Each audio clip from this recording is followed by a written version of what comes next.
سورة نوح مكية. بسم الله الرحمن الرحيم. إنا أرسلنا نوحا إلى قومه أن أنذر قومك من قبل أن يأتيهم عذاب أليم. قال يا قوم إني لكم نذير مبين. أن اعبدوا الله واتقوه وأطيعون. يغفر لكم من ذنوبكم ويؤخركم إلى أجل مسمى. إن أجل الله إذا جاء لا يؤخر لو كنتم تعلمون. قال رب إني دعوت قومي ليلا ونهارا فلم يزدهم دعائي إلا فرارا. وإني كلما دعوتهم لتغفر لهم جعلوا أصابعهم في آذانهم واستغشوا ثيابهم وأصروا واستكبروا استكبارا.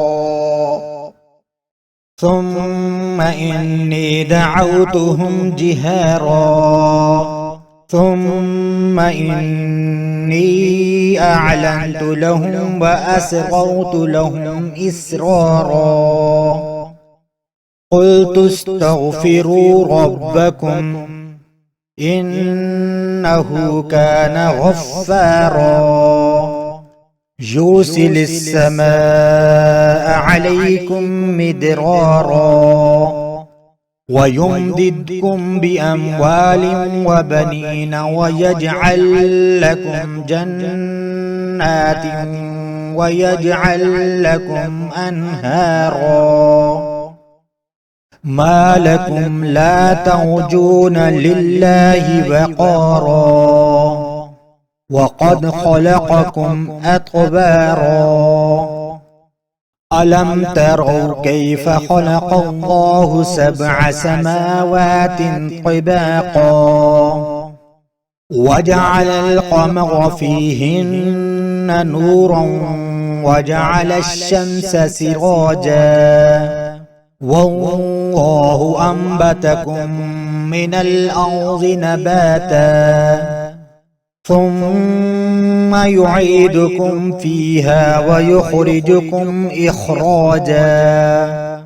والله جعل لكم الأرض بساطا لتسلكوا منها سبلا فجاجا.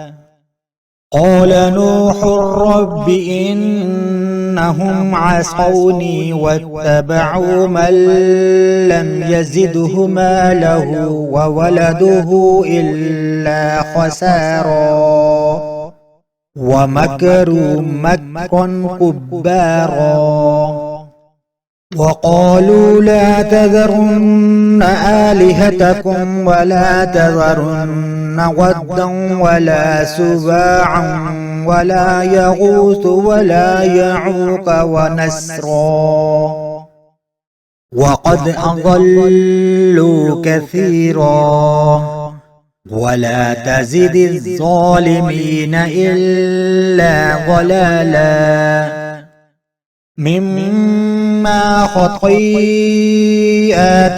أغرقوا فأدخلوا نارا فلم يجدوا لهم من دون الله أنصارا.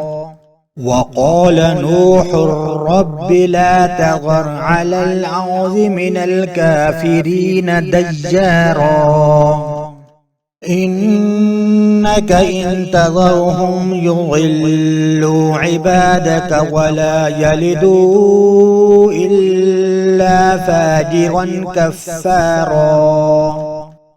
رب اغفر لي ولوالدي ولمن دخل بيتي مؤمنا وللمؤمنين والمؤمنات ولا تزد الظالمين إلا تبارا.